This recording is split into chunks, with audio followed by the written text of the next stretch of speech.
Olá. No episódio anterior, trouxemos Maria de Magdala, refletindo sobre sua vida de festas, mas sentindo vazio interior, sua sede de amor. Até o momento que ela teve coragem de encontrar Jesus e ter um diálogo com ele. Ficou curioso ou curiosa para isso? Fique conosco após a vinheta para aprofundarmos novamente no capítulo 20 do livro Boa Nova.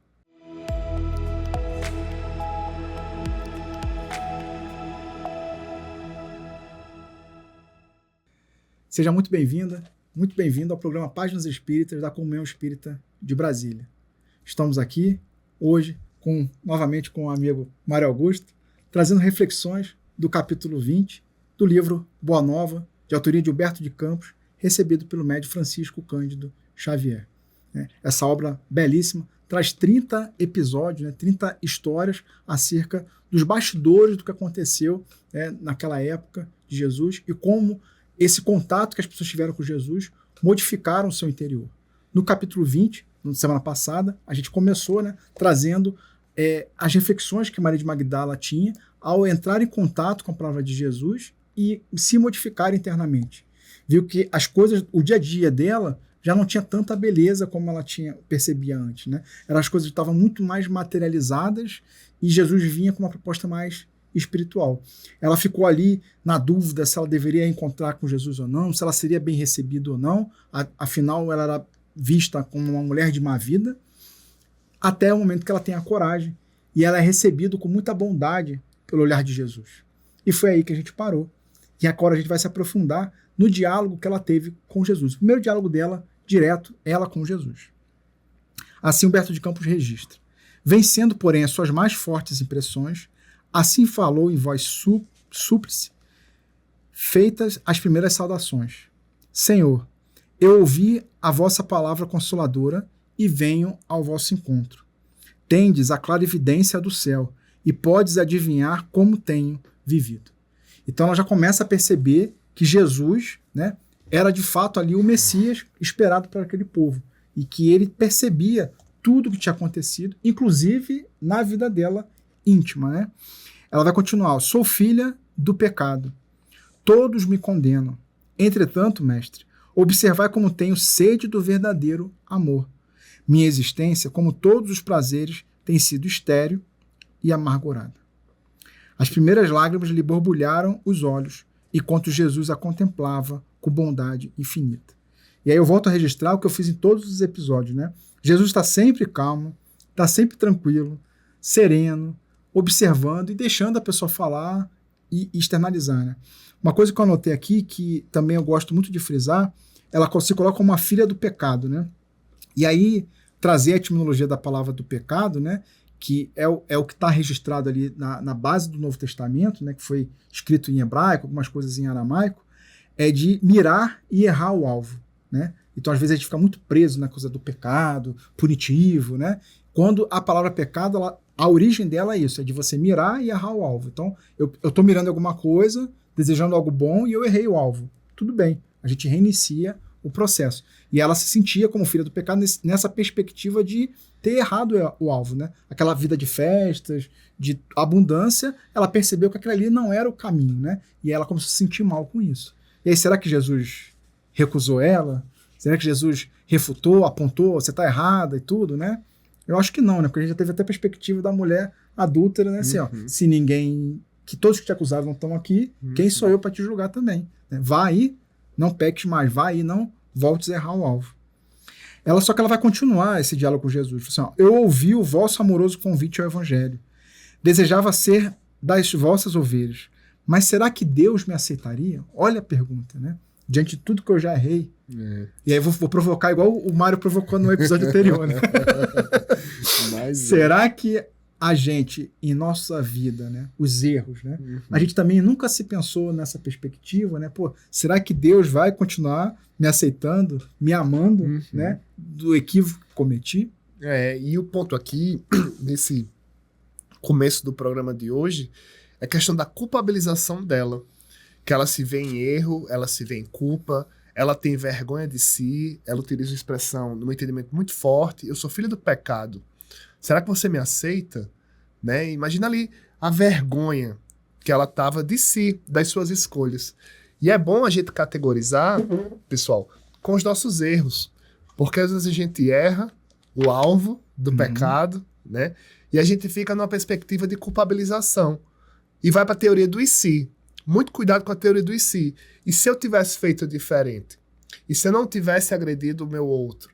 E se eu tivesse me controlado? E se eu tivesse lido o capítulo antes de assistir o programa?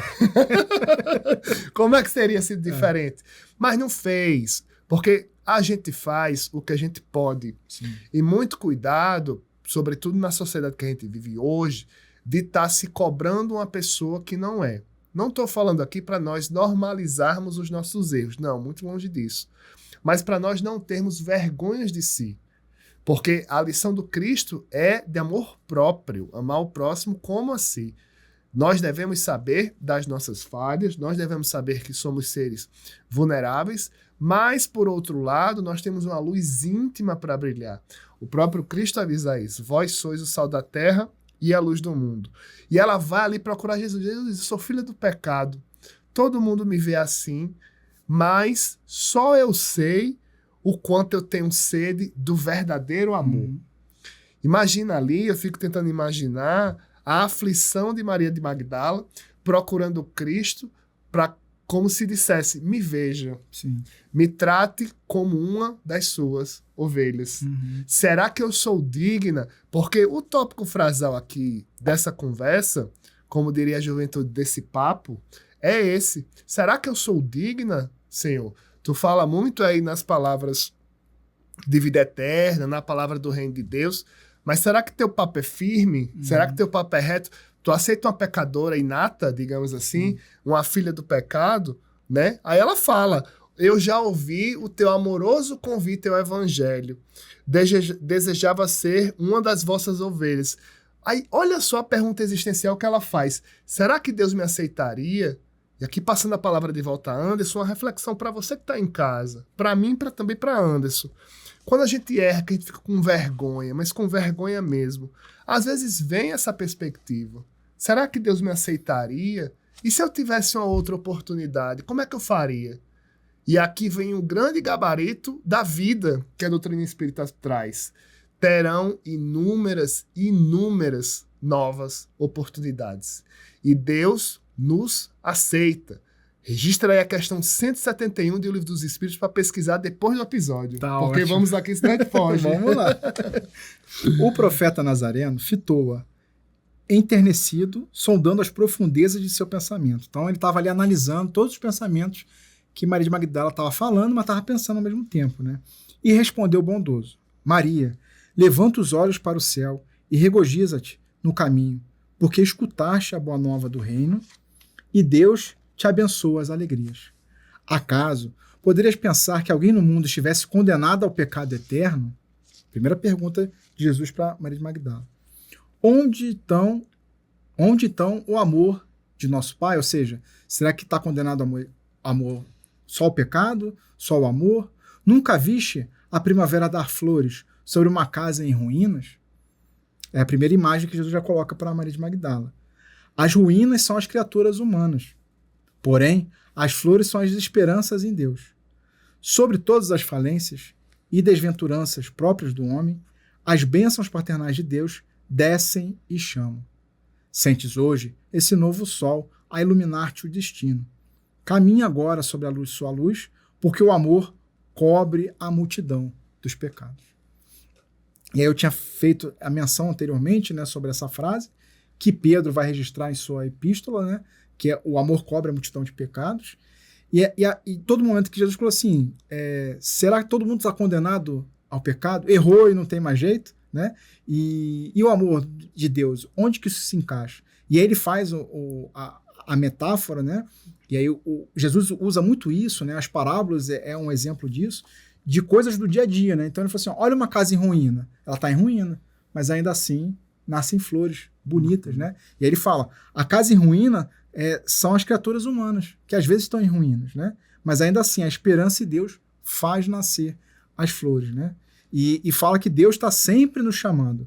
As bênçãos de Deus sempre descem e nos chamam. E esse é o primeira chamada para Jesus, que dá uma chacoalhada em Maria de Magdala, né? Tanto que vai registrar, Humberto de Campos diz o seguinte: ó, a pecadora de Magdala escutava o mestre, bebendo-lhe as palavras. Homem algum havia falado assim a sua alma incompreendida. E aí, o primeiro parênteses aqui é como é que os homens procuravam Maria de Magdala? Se ela era filha do prazer, né? Então, assim, é sempre com desejo sexual, sempre com desejo diferente, um desejo material. E aí ela percebia que Jesus não tinha isso no olhar, né? E aí ele era puro amor, e mostrando um novo mundo para Maria de Magdala, e assim, não importa o que você fez, o que vai importar é agora e diante, né? Ele começa a fala falando: levanta os olhos para o céu, regozija-te no caminho, porque procuraste a boa nova do reino e Deus te abençoa, né? E aí ela fica ali confusa falando: ó, os mais levianos lhe pervertiam as boas inclinações. Até quando ela tinha boa intenção, era mudado, né, a ideia e as palavras. Os aparentemente virtuosos a desprezavam sem piedade. Engolfada em pensamentos confortadores e ouvindo as referências de Jesus ao amor, Maria acentuou levemente. Então, a gente vai ver em todos os capítulos aqui do Boa Nova, é isso. Eles falam com Jesus, Jesus traz a informação bagunça, e aí vai aprofundando. Então, ela começa a se aprofundar nessa reflexão da sede do amor que ela tinha, né? E nessa parte, quando ela, envergonhada, questiona se Deus aceitaria, né? E eu acho que Jesus deve ter dito assim: amiga, senta aqui. Deixa eu conversar um negócio com você aqui, só nós dois. Observa o mundo na tua volta. Procura aí quem é perfeito. Porque a proposta do Cristo é nos fazer perguntas existenciais. A proposta de Jesus é nos colocarmos como parte de um todo. Sim. É tanto que ele questiona: acaso poderias pensar que alguém no mundo estivesse condenado ao pecado eterno? Onde estaria então o amor de Deus? Sem dar novas oportunidades. Né? E vai complementando. A questão que o amor cobre uma multidão de pecados, descrito por Pedro na sua epístola, vai muito do conceito que nós temos do que é amor. E muito cuidado quando a gente ama alguém esperando algo em troca. Porque o amor do Cristo é um amor ágape, é um amor mais amplo, é um amor desprendido. Por isso que Pedro escreve que o amor cobre a multidão de pecados, porque Pedro conhece o amor do Cristo. E nós também conhecemos. É porque nós somos tímidos em relação a isso. Imaginemos aqui alguém que a gente ama muito, mas ama muito mesmo. Quanto mais essa pessoa erra, mais a gente está ali do lado. Torcendo, vibrando, tentando ajudar. Porque essa é a proposta de Jesus para a gente.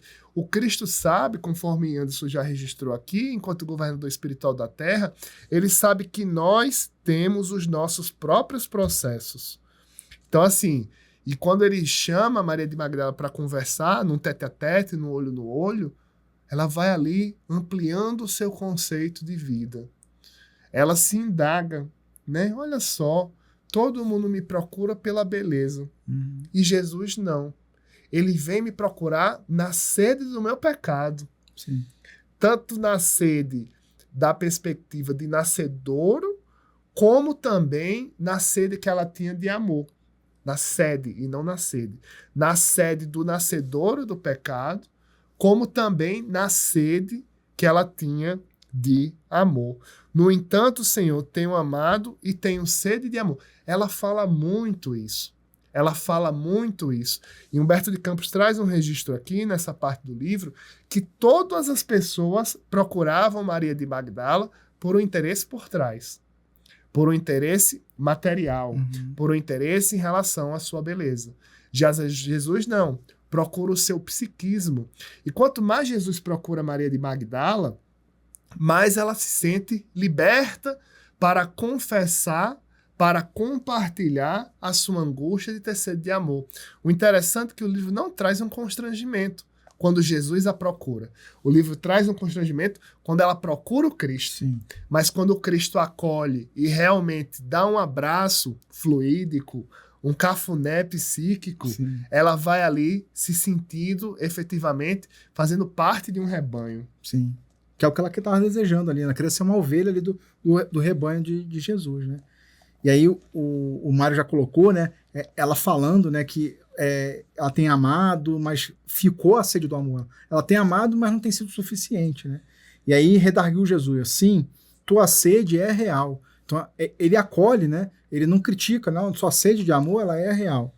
O mundo viciou todas as fontes de redenção. E é imprescindível que compreenda que em suas sendas a virtude tem de marchar por uma porta muito estreita. Né? E aí vem aquela antítese, né, da porta larga e da porta estreita. Né? Então ele falou assim, olha, Jesus está alertando, ó, a porta ela é muito estreita.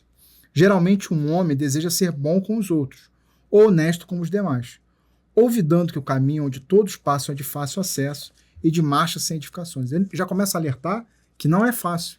Passar pela porta estreita não é fácil. A virtude no mundo foi transformada na porta larga da conveniência própria. Há os que amam os que lhe pertencem ao círculo pessoal, os que são sinceros com seus amigos, os que defendem seus familiares, os que adoram deuses do favor.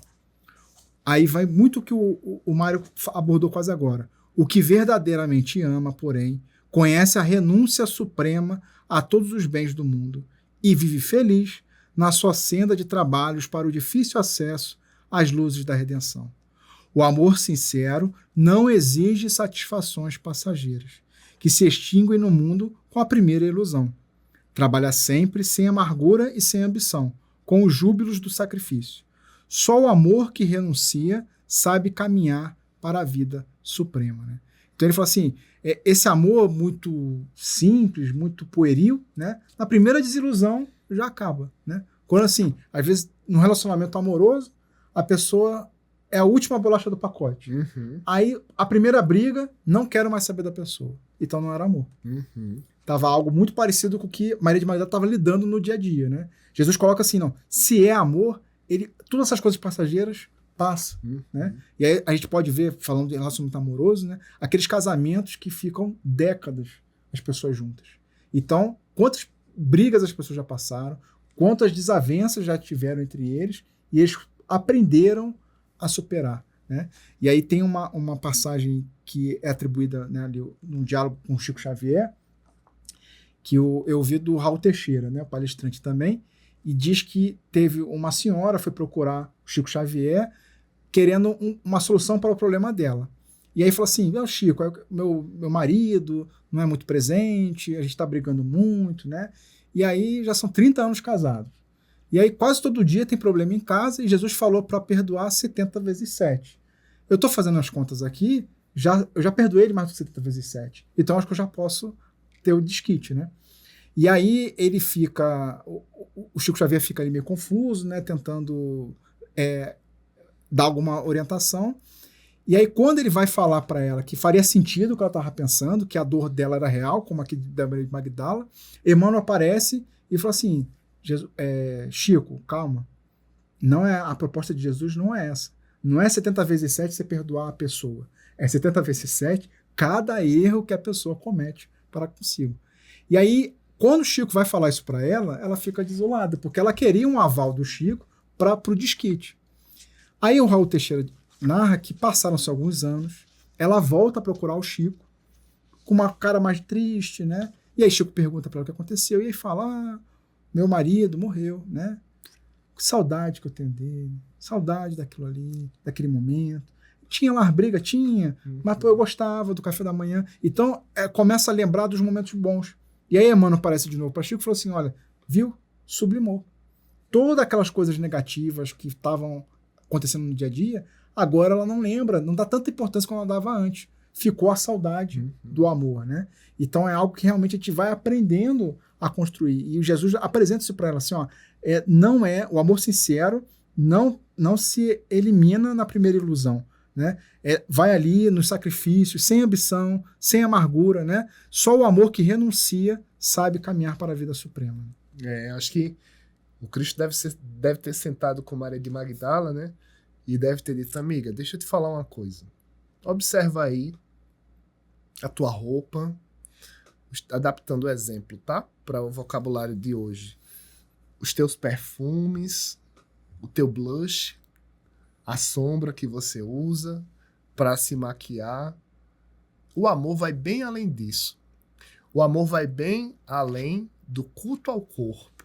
O culto ao corpo, para quem é vaidoso, também é um formato de amor. Mas o amor proposto pelo Cristo aqui é um amor, conforme Anderson registra, um amor sublime. O amor que vai além do imediatismo da matéria. O amor que vai além e que ultrapassa problemas conjugais. É o amor em que a gente aprende com a diversidade e com a adversidade. Porque a proposta do Cristo é essa. O amor ele serve como se fosse uma esponja para absorver os nossos problemas. O amor nos serve como se fosse uma máscara de oxigênio para retomarmos o fôlego da vida. E às vezes é bom termos pausas nos nossos processos de convivência, nos julgamentos que a gente faz, porque mesmo convivendo em uma perspectiva conjugal, nós não sabemos a realidade íntima do outro. A gente consegue perceber o que os olhos da convivência enxergam. E muito cuidado, nesse exemplo que Anderson trouxe, está no livro As Vidas de Chico Xavier, com a perspectiva que a gente enxerga o outro. Porque se for para enxergar o outro só por defeito, aí é só o que a gente vai encontrar. É só o que a gente vai encontrar. Né? A proposta de Jesus para a gente é nós vermos, Leon Denis tem essa expressão que é incrível, o potencial da alma. Nós temos um potencial incrível de aprender e de amar. E aqui eu faço um questionamento que o Cristo traz aqui. O que é o amor sincero, né? Não existe satisfações passageiras que se extinguem no mundo com a primeira ilusão. Trabalha sempre sem amargura e sem ambição, com júbilos de sacrifício. Só o amor que renuncia sabe caminhar para a vida suprema. É o amor que nós estamos aprendendo, sim, que a gente não sabe. E não nos cobremos um amor do Cristo para nós termos na perspectiva de doação. A gente não está lá, não. Desculpa falar, tá? A gente pode ter o amor do Cristo para a gente ampliar a nossa perspectiva de vida. Saber que da mesma forma que eu tenho um dia ruim, Anderson tem um dia ruim. Muito cuidado com as críticas que a gente faz para não tomar o outro por uma única atitude. Porque além desta atual reencarnação, o outro, assim como eu, é um ser milenar, é um ser centenário. E a proposta de Jesus é trazer uma perspectiva de subir o drone. Maria, tu quer saber o que é o amor? Fecha o teu livro aí, coloca teu celular no modo avião e vamos bater um papo aqui. Sem pressa. Sem pressa. Porque o amor, ele se revela nas adversidades. É tanto que Jesus, a gente trouxe aqui no livro, ele associa, observa uma casa em construção. Olha bem direitinho, uma casa que foi destruída. Em ruína. Olha lá, bem direitinho, vê se não tem uma flor germinando. Então, o amor, ele se propõe a ser uma semente para os nossos corações para florear um jardim. E aqui uma reflexão, aqui eu já paro, senão vou falar uma reencarnação todinha sobre o amor, né? Para a gente tentar sentir o aroma do amor do Cristo. O aroma, a essência do amor do Cristo, que é o perdão. Verdade.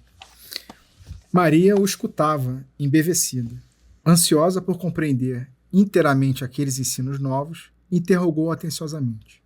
Só o amor pelo sacrifício poderá saciar a sede do coração? Jesus teve um gesto afirmativo e continuou. Somente o sacrifício contém o divino mistério da vida. Viver bem é saber imolar-se. Acreditas que o mundo pudesse manter o equilíbrio próprio tão só com os caprichos antagônicos e por vezes criminosos dos que se elevam à galeria dos triunfadores?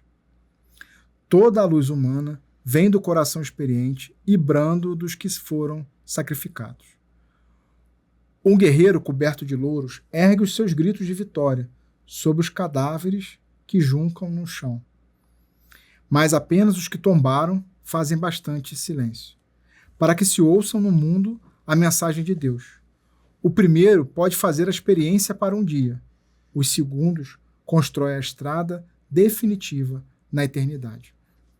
Jesus vai colocando aqui, né, que, de fato, né, passa pelo sacrifício a síntese do amor, né? Aí ele coloca aqui até uma analogia, né, dizendo assim, um guerreiro cheio de louros, grito de vitória, né? Beleza, ele tá com aquele grito de vitória, mas quantos cadáveres estão ali no chão para ele estar com o grito de vitória? E aí quem realmente triunfa na vida, né, fazem bastante silêncio, né? Mas fazem bastante silêncio para quê? Para que a mensagem de Deus se sobreponha, né? E aí me veio muito à mente a figura do João Batista, que fora primo de Jesus, né? Tem um capítulo lá no início do livro Boa Nova que fala de João Batista. E aí quando Jesus se apresenta para João Batista na posição de começar o seu ministério, o que João Batista faz? Se diminui. Porque é a hora dele se elevar. E aí fala assim que é em silêncio, né? Então, às vezes,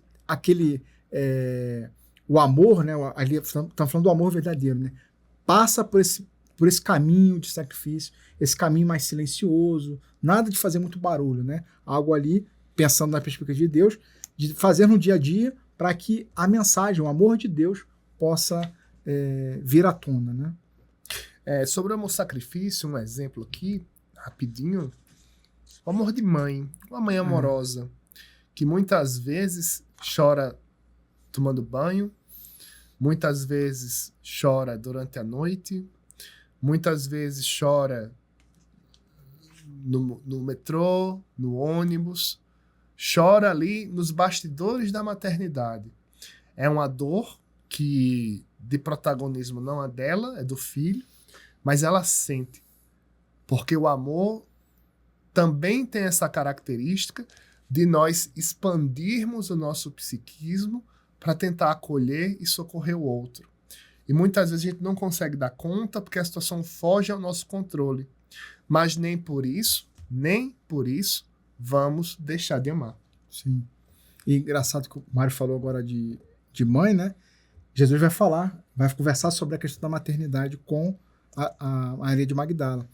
Ele vai continuar a fala dele falando o seguinte, ó, na tua condição de mulher, já pensaste no que seria o mundo sem as mães exterminadas no silêncio e no sacrifício? Né? É o exemplo que o Mário colocou, né? Não são elas as cultivadoras do jardim da vida, onde os homens travam a batalha? Muitas vezes o campo enflorescido se cobre de lama e sangue. Entretanto, na sua tarefa silenciosa, né, tarefa de mãe, os corações maternais não desesperam e reedificam o jardim da vida, imitando a providência divina que espalha sobre um cemitério os lírios perfumados de seu amor. Né? Então, coloca aqui, né, aí volta a âncora do que Jesus falou antes, né, do amor silencioso, do amor que persevera, que persiste, né, e nesse, sem se desesperar. E aí fala-se muito que o amor materno é o mais próximo que a gente consegue perceber do que é o amor divino, né? Por causa disso, desse momento de renúncia, de sacrifício. E aí ele faz esse convite, porque Maria de Magdala está procurando Jesus por quê? Por causa da sede de amor. E aí ele está falando assim, ó, o amor tem esse caminho. Aí ela fala, mas o amor é para o sacrifício? Sim. E aí, ó, já viu as mães como tratam os filhos? Né? Quantos filhos conseguem coisas grandes, mas quem é que deu a base para o filho conseguir algo grande? Foram as mães. Silencioso, né? Às vezes com lama e sangue, e aí foi persistindo, e aí Jesus começa a mostrar uma outra perspectiva de amor que Maria de Magdala não conhecia. E aí ela começa a se sentir culpada. Por quê? Olha, Maria de Magdala, ouvindo aquelas advertências, começou a chorar, a sentir no íntimo o deserto de uma mulher sem filhos, porque ele pegou a analogia do amor materno. E aí ela não tinha filho. E aí falou, desgraçada de mim, que eu não poderei ser mãe. E aqui vem algo muito forte, que vai reverberar na vida inteira de Maria de Magdala, porque Jesus falou assim, ó, atraindo-a brandamente a si, o mestre acrescentou, e qual das mães será maior aos olhos de Deus? A que se devotou somente aos filhos de sua carne, ou a que se consagrou pelo Espírito aos filhos de outras mães? Então, assim, tudo bem, você não pode ser mais mãe, mas será que não tem outras pessoas, outras crianças, outras pessoas que não têm mais a sua mãe, e você pode estar nessa função, né? E isso vai reverberar porque ela vai internalizar esse convite de Jesus, e a gente vai se aprofundar ainda no capítulo, vai trazer essa mensagem dela, como que ela vai perceber esse convite, como é que ela vai aplicar, né? E é legal aqui, Anderson, quando ele questiona, e se tu parar que você leu, né? Qual das mães será maior aos olhos de Deus? A que se devotou somente aos filhos de sua carne ou a que consagrou pelo Espírito aos filhos de outras mães? E aqui 2 exemplos para a gente problematizar. Primeiro, você que é madrasta. Você que é mãe ou pai adotivo, por exemplo. Né? Não é porque não se tem a vivência biológica que não vai se ter a afetiva. Então, para a gente ter a noção aqui de como a perspectiva do amor trazida pelo Cristo e por Humberto de Campos nesse capítulo, ela é muito mais ampla. Ela sai muito além da perspectiva corpórea de uma maternidade, abre aspas, tradicional e biológica, fecha aspas, para uma maternidade afetiva. Outro exemplo aqui também para problematizar. Você que é professora de creche, de pré-escola, de educação infantil, de ensino fundamental, a função social que tem na profissão de professor, que muitas vezes o pai ou a mãe deixam uma criança numa escola tradicional, numa escola em tempo integral, confiando ali a profissão do professor ou da professora para ajudar a desenvolver o cognitivo do filho. Então, você, por exemplo, que trabalha na evangelização infantil de um centro espírita, a queda comunhão é no sábado, né? Então, tentemos perceber a dimensão do amor. Jesus, ele utiliza a questão do amor de mãe de uma maneira categórica. E Maria de Magdala, ela se condena novamente. Sim. Novamente. É a 3ª vez que ela se condena aqui, nessa fofoca espiritual que a gente está contando. Né? Ela fala assim, ai de mim que não poderei ser mãe. Aí Jesus diz, como é? Minha amiga, senta aqui. Vamos aqui conversar. Qual é a mãe mais meritória perante os olhos de Deus? Existe a mãe da perspectiva biológica e a mãe que cuida do filho dos outros. Também não tem mérito? Será que não tem mérito? E o capítulo vem revelar uma historinha que vocês vão acompanhar aqui com a gente. Sim. E aí Humberto de Campos vai começar a registrar a meditação dela perante essa pergunta de Jesus, né? Vai falar o seguinte, ó, aquela interrogação pareceu despertá-la para meditações mais profundas. Maria sentiu-se amparada por uma energia interior diferente, que até então desconhecera. A palavra de Jesus lhe honrava o espírito. Convidava a ser mãe de seus irmãos em humanidade. Aquinhoando-os com os bens supremos das mais elevadas virtudes da vida. Experimentando radiosa felicidade de seu mundo íntimo, contemplou o Messias com os olhos nevoados de lágrimas, e no êxtase de sua imensa alegria, murmurou comovidamente, Senhor, doravante, renunciarei a todos os prazeres transitórios do mundo, para adquirir o amor celestial que me ensinaste. Acolherei como filhas as minhas irmãs no sofrimento, e procurarei os infortunados para aliviar-lhes as feridas do coração. Estarei com os aleijados e os leprosos. E aí aqui, a gente vai precisar fazer uma pausa, para o episódio não ficar muito extenso, e a gente continuar se aprofundando nessa reflexão. Eu acho que o convite que o Mário voltou a fazer agora nesse final desse episódio, da gente observar, né, esses filhos do nosso Pai que são colocados ao nosso redor para a gente também estar transportando o amor. Né? Aí o Mário falou, né, os pais que são emprestados, né, as mães que são emprestadas, né, a madrasta ou padrasto, os professores, e aí inclui os professores da evangelização. Quantos irmãos e irmãs são colocados ao nosso redor e a gente é convidado para colocar em prática isso que Jesus está colocando aqui para Magdala, né? E só um questionamento, um dever de casa aí para o pessoal. Ela vai falar, olha, vou cuidar dos aleijados e leprosos. Que a gente é ranceníase, mas a gente não tem que trabalhar anacronismo aqui, né? Ela foi procurar a proposta dela para Jesus na sua necessidade de amor, que não é mais físico, Sim. É o amor cristão. Ela vai procurar os mais necessitados, os que estão ali rejeitados pela sociedade. Aí eu te faço uma pergunta para você refletir até o próximo episódio. E se Jesus batesse a tua porta aí, ó, e dissesse, Mário, é o seguinte, tu já criticou o Anderson aqui, uns 30 anos, só nessa reencarnação. Eu vou te pedir aqui, por favor. Como Jesus é carinhoso, ele pede por favorzinho, quando é difícil. Por favorzinho, no lugar de ficar criticando o Anderson, comece a acolhê-lo. Comece a tentar mostrá-lo outros caminhos. Porque se você critica, Mário, é porque você sabe caminhos melhores. Deixe da sua presunção e trabalhe um sentimento de alteridade e de acolhimento. O que é que isso quer dizer com isso? Que muitas vezes a gente tenta excluir alguém da nossa vida por uma mágoa, por um rancor que a gente tem, como se nós fôssemos descartáveis. E a proposta é o seguinte: por que essa frustração que a gente tem, a gente não canaliza em amor para nos acolher? Primeiro a gente se acolhe e depois tenta fazer as pazes com o outro. Sim, é um ótimo convite, né? E aí o Mário usou o Livro dos Espíritos, algumas questões. Eu não sei a questão de cor, né?